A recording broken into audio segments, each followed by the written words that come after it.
yen sem ana asofofo emofiri pastors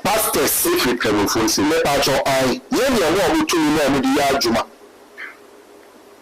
me kanya me o hata so se yen ye wo mutumi e mo di adwuma tie ye wo asofofo a se omo yen senkyerani ana osofo bi o yen senkyerani se enye se ye wo na wa ba be mutumi a ọwọ sẹbi ọwọ nneema bi ẹhyẹ gbẹmọ a ọdi bi nìjọ pẹnsi powder ni se sẹbi se yẹ wọ asọfofo ọwọ a yẹyẹ náà ọmọ abẹtu ní ọmọ di akọ yẹ nyẹnyẹnyẹ abẹnfo suru abẹnfo nku